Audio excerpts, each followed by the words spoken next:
Indonesia. Indonesia. Go! Ya, euforia Piala AFF Aduh. lagi menggema banget ya di tanah air ya. Full senyum.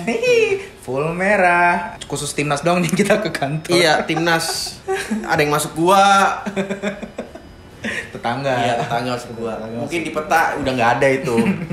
Tapi kita cukup apresiasi Iya. kepada timnas Malaysia ya, karena Malaysia. melalui Federasi PSSI-nya Malaysia FAM ya, mengucapkan selamat kepada timnas Indonesia. Bahkan tidak hanya FAM aja, tapi salah satu legenda Malaysia, Safi Salih ya, Safi Salih. juga mengucapkan selamat kepada timnas Indonesia Dan memberikan komentar terhadap Nah. permainan timnas kita.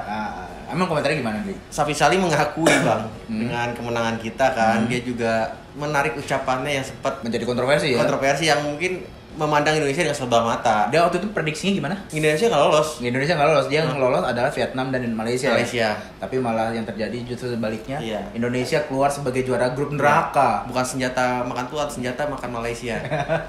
Safi Salih juga menyatakan dukungannya kepada timnas Indonesia, berarti seakan-akan dia menelan ludah sendiri Iya, ya, benar. secara tidak langsung ya kan. Tapi kita juga cukup apresiasi Safi Salih yang sudah menarik omongannya dan mengapresiasi penampilan timnas kita bang. Dia tidak hanya mengapresiasi penampilan timnas Indonesia ya, Ah. tapi karena ada satu faktor lain yang mengapa Malaysia terpuruk. Iya katanya sih karena naturalisasi bang. Naturalisasi ya. Jadi Iya. kunci dari keterpurukan Malaysia di Piala AFF 2020 tuh naturalisasi. Iya kata dia. Mau jadi kayak kurang padu mungkin. Tapi dia terbalik di Indonesia. Semenjak ada kebijakan naturalisasi, dia melihat timnas kita tuh paling sempurna lah bisa katakan di saat ini bang naturalisasinya. Bang. Naturalisasinya Iya. ya.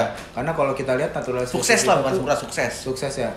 Ezra sama si Elkan Baggett ya. Elkan Baggett. Elkan Baggettnya itu yang malah menjadi sorotan banget ya. Benar. Sempat dikarantina ketika melawan Vietnam, lalu menggila ketika melawan Malaysia. Padahal dia baru main di babak kedua doang dan mencetak Iya. 1 gol. Dan mematikan pergerakan pemain naturalisasi Malaysia bang. Siapa? Dion Coles. Dion Coles.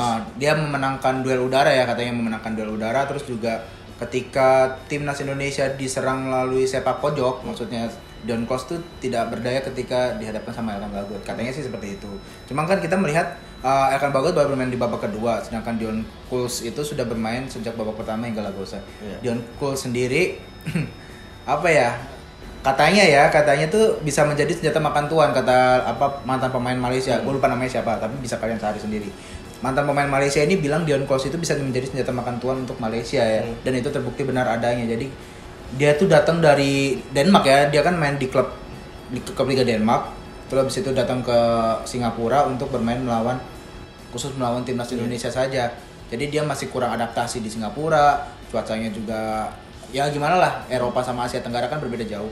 Nah di situ tuh kelemahannya tuh dan terbukti benar gitu. Sedangkan Elkan Baggett kan sudah datang sejak tanggal 7 Desember. Elkan Baggett sendiri pas di Malaysia di Singapura sendiri udah bilang bang agak sedikit berbeda cuacanya sini agak lebih panas kan. Ya, mungkin sejak saat dia datang tuh adaptasi kan bang. Adaptasi. Menyesuaikan diri dulu. Terus gue juga melihat ketika laga melawan Malaysia semalam itu tuh timnas Indonesia secara formasi ya itu benar-benar membuat bingung pelatih Malaysia Tan Cheng Ho ya kalau nggak salah. Dia membuat bingung pelatih Malaysia dalam artian begini. Sejak Piala AFF sendiri timnas Indonesia itu Sintayong terutama memiliki banyak variasi formasi.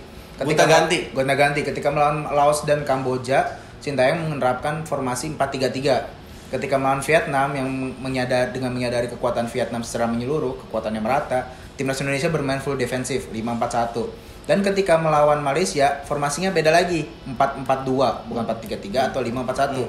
Ketika timnas Indonesia tertinggal 1 gol lebih dahulu di menit ke-13, itu timnas Indonesia langsung full bermain menyerang. Dan ketika kita bermain menyerang itu memporak-porandakan lini pertahanan Malaysia. Dalam artian pelatih Malaysia sendiri sebelumnya ketika hendak melawan timnas Indonesia berjanji bakal bermain full serangan. Itu artinya timnas Indonesia menerapkan pola skema serangan balik. Dan itu terbukti sukses kan melalui Irfan Jaya dan Pratama Arhania ya. Gue juga sempat wawancara langsung pengamat olahraga kan Bang Akmal Muftali kan. Pas lagi Indonesia selepas laga lawan Vietnam kan. Dia memberi catatan kepada laga tersebut kan. Timnas tuh ada PR besar Bang buat lawan Malaysia. Satu counter attack menjadi persoalan. Terus ada sosok pemain yang bisa menguasai bola lebih lama, nggak mudah hilang bola kan. Benar. Dia bilang sebuah Malaysia harus dituntaskan nih persoalan ini Sintayong. Pas lawan Malaysia, apik bang mainnya. Iya, jadi kalau lu melihat gol pertama dari timnas Indonesia, itu kan Witan Sulaiman nggak maruk ya? Iya. Ketika Witan Sulaiman berhadapan 1-1 dengan kiper Malaysia, dia tidak melakukan tendangan langsung, tapi dia lebih baik ngoper ke Irfan Jaya gitu kan, sehingga berbuah gol. Yang sedangkan di babak kedua itu pure skill dari Pratama Arhan. Dia mengacak-ngacak lini pertahanan Malaysia sebelum memberikan assist kepada Irfan Jaya lagi. Gitu. Dan yang gol ketiganya Pratama Arhan memang gol kelas Eropa sih. Itu sering terjadi di liga-liga kompetisi Eropa, gol tendangan jarak jauh. Dan Elkan Baget lagi-lagi menjadi sorotan di laga kali ini lewat tandukan kerasnya. Itu yang jago Dion Kos. Iya. Tapi kalah kan, kalah telak. Ibaratnya sama-sama keturunan, sama-sama Eropa juga kebetulan. Tapi kayaknya mentalitas apa ya? Sintayong sih kayaknya. Sintayong bisa mengarahkan kemampuannya kepada para pemain timnas Indonesia. Kita juga bisa lihat Sintayong di semalam kan di televisi kan ya, ketika timnas kita dilanggar habis-habisan sama Malaysia, Sintayong tuh begitu marah bang sama wasit bang. Itu puncaknya dari kemarahan Sintayong. Gue baru pertama kali lihat Sintayong marah ya di situ doang.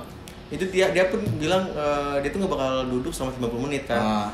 Ingin menunjukkan dia kerja keras juga biar mendampingi pemainnya yang benar-benar. Benar. Jadi dia tidak ingin ketika anak asuhnya bermain full dengan sepenuh tenaga yang 90 menit di atas lapangan, tapi dia malah duduk gitu. Dia juga pengen merasakan bagaimana atmosfer ketatnya pertandingan di atas lapangan, jadi dia ikutan berdiri gitu. Jadi ada sedikit berpengaruh kayak mentalitas Sintayong ditularkan ke anak-anak. Iya, mentalitas. Ada juga cerita mengenai Sintayong di mana katanya sebelum pertandingan lawan Malaysia, Sintayong pernah menceritakan pengalamannya ketika melatih timnas Korea Selatan.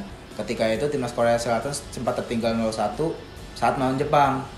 Mentalitasnya dia berbicara kepada para pemain timnas Indonesia bahwa dia menerapkan sikap mentalitas kepada pemain Korea Selatan. Jadi jangan pantang menyerah hingga pertandingan berakhir, dan hal tersebut pun berbuah manis di mana timnas Korea Selatan bisa menang 4-1 lawan Jepang, dan itu terbukti juga di timnas Indonesia, diaplikasikannya secara langsung saat pertandingannya ketika tengah tertinggal 0-1. Setuju bang dengan itu. Gue juga semalam kan by phone dengan pengamat olahraga juga, Akmal Mahali juga. Dia melihat gaya permainan kita tuh seolah kayak Korea Selatan yang tampil di Piala Dunia 2018 bang. Iya, Korea yang berhasil mengalahkan Jerman dengan skor 2-0 ya. Iya. Hebat itu sih. Jadi lagi-lagi kehebatan timnas Indonesia itu selain karena pola pemain-pemain muda potensial yang dimiliki oleh tanah air, tapi juga karena Sintayong itu sendiri. Iya, karena gue lihat tuh Sintayong seorang pelatih yang cerdas bang. Dia tuh nggak mau menanamkan permainan cuma satu strategi doang, dia tuh banyak varian kan, banyak variasinya ya. Terus gue juga bicara soal Sintayong itu nggak bisa lepas ketika melawan Vietnam di tanggal 12-12 itu kan. Maksudnya gini, kita mungkin melihat kehebatan timnas Indonesia ketika mengalahkan Malaysia dengan skor telak 4-1. Tetapi titik keberhasilan timnas Indonesia sendiri itu ketika berhasil menahan gempuran dari Vietnam. Statistik DAF mencatat bahwa timnas Vietnam itu melakukan 21 tendangan dengan 7 diantaranya off target, satunya on target yang ditangkap Nadeo, sedangkan 13 tendangan lainnya adalah ditahan sama para pemain bertahan timnas Indonesia. Jadi itu kayak benar-benar saat dalam pertandingan tersebut tuh timnas Indonesia bisa membuat Vietnam frustrasi gitu loh. Nah, Andri, Sintayong, kalau kita bicara Sintayong itu seakan-akan nggak pernah ada habisnya ya. Iya. Karena gue juga mendapatkan data dari salah satu media Korea Selatan namanya Chosun Ilbo. Itu salah satu koran tertua di Korea Selatan. Dia tuh menyoroti ketika pertandingan timnas Indonesia lawan Vietnam, yaitu Pak Hang-seo sama Sintayong kan. Sintayong itu kan sudah terkenal di Korea Selatan. Dia pernah melatih timnas Korea Selatan dan sukses sebagai pemain sepak bola. Sedangkan Pak Hang-seo sendiri itu dikenal sebagai pelatih Korea Selatan tersukses di Asia Tenggara. Berhasil membawa Vietnam juara Piala AFF 2018 dan dikenal lebih senior dari Pak Hang-seo. Nah, di Chosun Ilbo itu menilik pertahanannya Sintayong itu sebagai sebuah perisai dan Pak Hang-seo itu sebagai sebuah tombak. Dalam pertandingan kala itu timnas Indonesia lawan Vietnam, perisai disebut sebagai pemenangnya karena defensif mampu bertahan dari serangan para tombak, dan hal tersebut benar adanya. Kita melihat timnas Indonesia lolos sebagai juara grup di atas Vietnam gitu loh. Jadi ya kalau ngomongin Sintayong sih kayaknya nggak bakal habis ya. Ada aja pujian-pujian dari berbagai macam kalangan ya. Kita bisa lihat dari para pemain, terus kita lihat juga dari sisi taktis lah. Taktis dia kan variatif kan. Sangat variatif bang. Sangat variatif banget. Nah, dan itu menjadi sebuah keunggulan ketika melawan Singapura nanti. Nah, gue sih lihat pertandingan timnas nggak cuma sekali nih bang di Piala AFF kan kita pasti nonton ya. Gue kayak tiap pertandingan tuh gue penasaran bang, Sintayong mau ngapain sih nih ntar?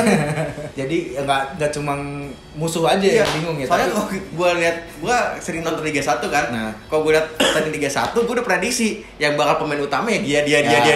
Ketahuan dia jelas mainnya ya. kayak gini. Tapi kok ketika gue liat timnas sekarang, gue nggak bisa pikir, wah dia bakal main pertama nih. Pas gue mikir main dia pertama, nggak tahu ya pas Sintayong starting line up keluar, wah nggak ada nih. Nggak ada. Iya. Itu sebagai sebuah ciri khas Sintayong ya. Jadi dia kayak akan taktik ya. Kayak taktik sama tuh dia nggak terfokus sama pemain bang. Nggak terfokus sama pemain. Dan itu menjadi itu sebagai sebuah ancaman untuk Singapura loh. Sebagai tuan rumah, ya dia mungkin tuan rumah Piala AFF. Semua pertandingan dilakukan di Singapura. Ketika melawan timnas Indonesia yang dengan Sintayong yang memiliki banyak taktik, itu artinya Singapura harus bekerja lebih keras. Maksudnya bekerja lebih keras tidak hanya secara di atas lapangan, tapi sisi ofisial tim pelatihnya pun juga harus menerka-nerka. Apakah Sintayong akan menggunakan formasi 4-3-3 atau 5-4-1 ketika melawan Vietnam? Karena kan 0-0 imbang kan bisa berujung pada tendangan penalti kan, adu penalti. Atau menggunakan formasi 4-4-2 mengandalkan counter attack. Seperti itu. Jadi kalau melihat dari perjalanan Singapura di Piala AFF 2020 itu nggak terlalu bagus sih. Iya. Kalau kata gue ya nggak terlalu bagus karena gini, Singapura mungkin memang keluar sebagai runner up grup A. Satu-satunya kekalahan Singapura didapat dari Thailand ketika kalah 0-2. Tapi produktivitas gol Singapura sendiri itu masih kalah sama peringkat 3 di grup A si Filipina. Filipina itu 12 gol loh. Terbanyak kedua setelah Indonesia. Indonesia 13 gol. Thailand itu 10 gol dan Singapura itu cuma 7 gol doang. Tapi gue ngeliatnya perjalanan Singapura di grup A bang ya, dia tuh kayak bermain simple sih bang. Bermain simple ya, bermain efektif. Efektif, tapi gue liat lagi-lagi untuk mentalitas gue liat ya mungkin Singapura di laga nanti lebih unggul bang. Karena dia bermain di kandang sendiri. Satu, dia tuh salah satu juara terbanyak Piala AFF. Iya benar banyak juga sih. Sedangkan timnas kita masih runner up. Tapi tidak ada yang tidak mungkin. Untuk timnas Indonesia karena kita bisa melihat sendiri bahwa timnas Indonesia itu sebelumnya selalu kalah enggak selalu kalah sih, maksudnya selalu gagal memenangkan pertandingan melawan Vietnam di era Pak Hang-seo. Pak Hang-seo kan datang 2017. Ketika Sintayong datang, ini untuk pertama kalinya timnas Indonesia berhasil menahan imbang. Nggak menang sih, tapi menahan imbang Vietnam tanpa kebobolan. Nah, itu kan menjadi rekor tersendiri untuk Sintayong kan. Dan ketika melawan Singapura itu bisa jadi terdapat sebuah rekor baru gitu loh, karena secara statistik dari gue ngelihat dari data Transfermarkt, Singapura itu telah bertemu dengan timnas Indonesia dalam laga profesional mungkin AFF gitu lah ya, atau nggak kualifikasi Piala Dunia Asia itu sebanyak 22 kali. Dengan timnas Indonesia berhasil menang 14 kali dan imbang 2 kali, sisanya 6 kalinya kemenangan Singapura. Ini menjadi bukti bahwa timnas Indonesia tuh bisa gitu loh ngalahin Singapura walaupun di kandang sendiri. Kalau opini lu deh, Singapura kan lebih bagus daripada Thailand atau Vietnam atau Malaysia?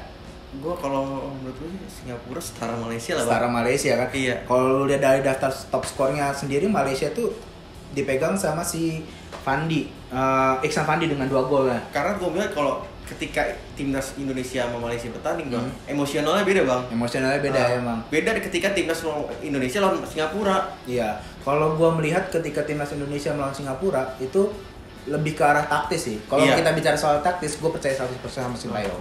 Nih bang, untuk Piala AFF kan tadi kita ngomong skema Sintayong selalu berubah dengan tidak memfokuskan satu pemain jadi andalan kan bang, jadi menyamaratakan kan. Menyamaratakan. Dia kalau gue melihat tidak cuma mengandalkan Ezra Walian atau si Haryudo ya di lini depan, tapi juga mengandalkan si sayap seperti Witan Sulaiman, Evan Jaya, Rumakik. Terus ada juga jenderal kita Evan Dimas ya kan. Belum lagi ada Dewangga sebagai jenderal baru di lini belakang gitu. Jadi kita melihat timnas Indonesia tuh kekuatannya merata. Sintayong benar-benar mengasah pemain potensial itu ke dalam timnas Indonesia gitu loh. Dan ketika melawan Singapura nanti katanya akan mendapatkan suntikan tenaga baru. Katanya ada kabar dari Serbia ya? Iya, Liga Slovakia ya. Liga Slovakia. FK Senica. FK Senica katanya kan Egy diizinkan bang diizinkan ya. Tapi kita belum update kabar terbaru ya.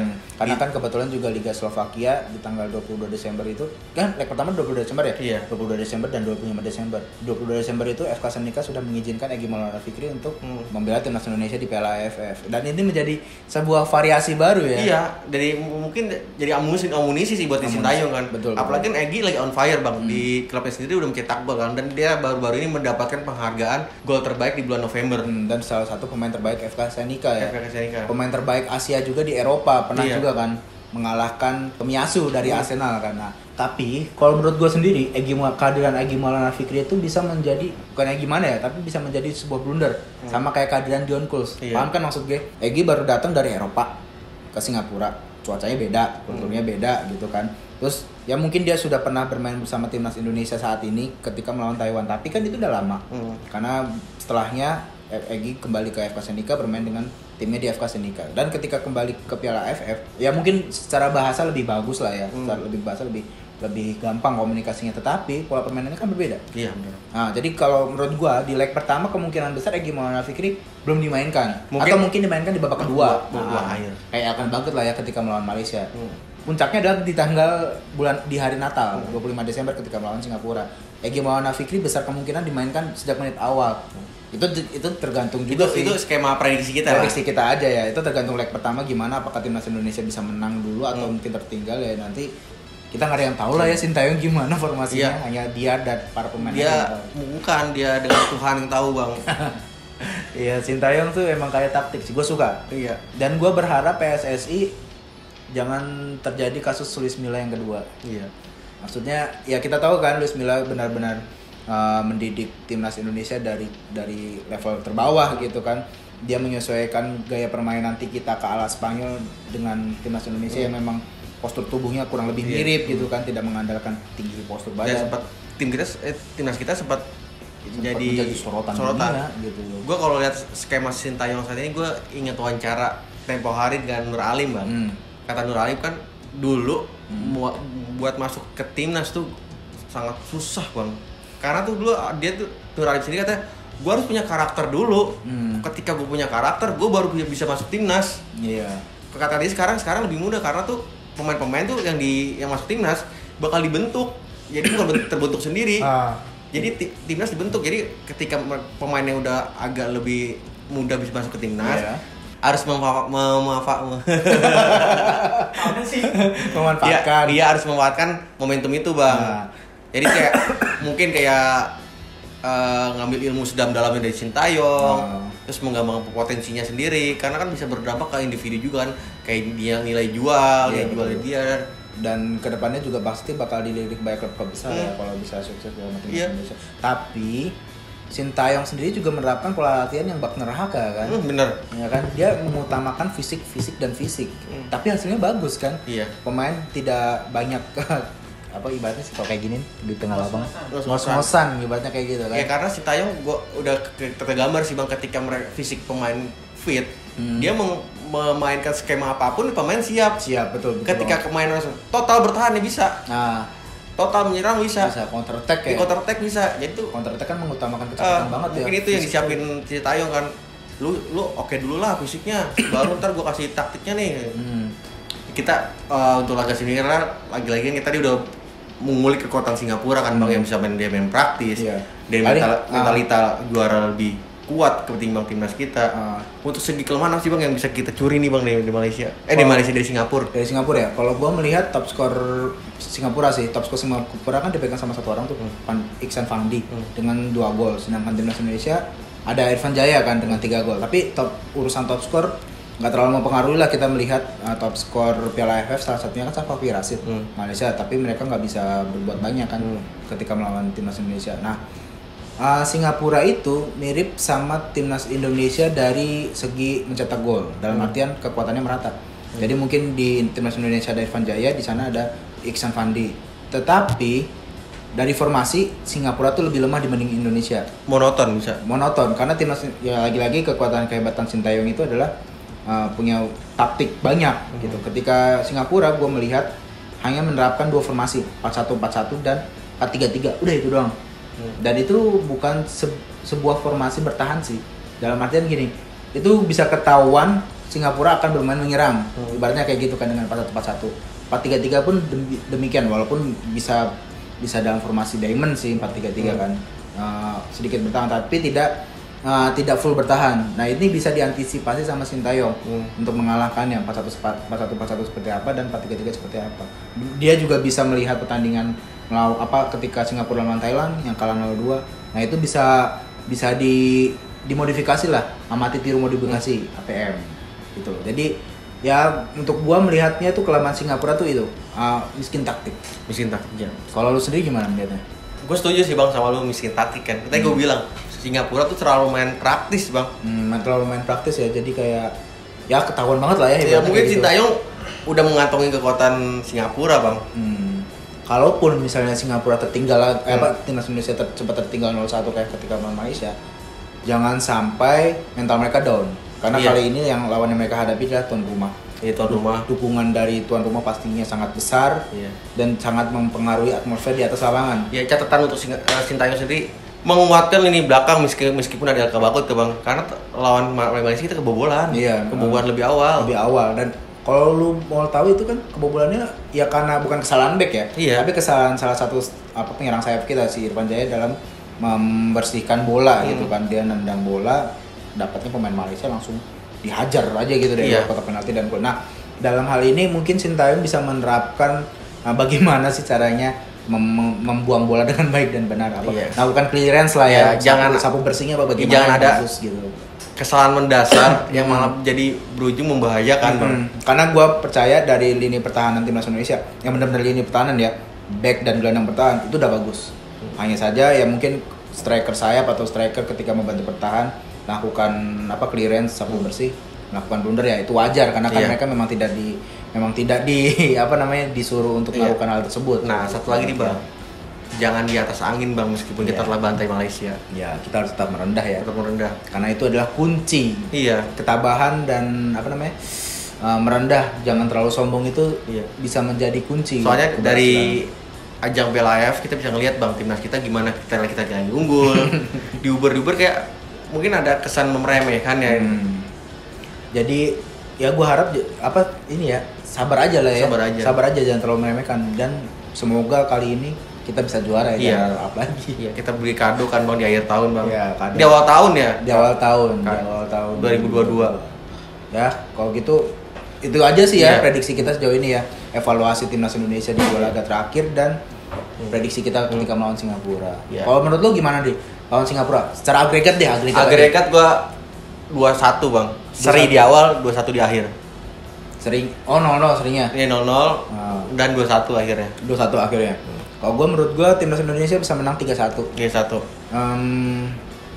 1-0 untuk Indonesia dan 2-1 di leg kedua. Nah, gitu aja sih. Jadi ya kita cuma prediksi dia. Penonton setia G-Sport mungkin bisa memberikan prediksinya juga tentang laga melawan Singapura. Agregatnya berapa bisa tulis di kolom komentar ya.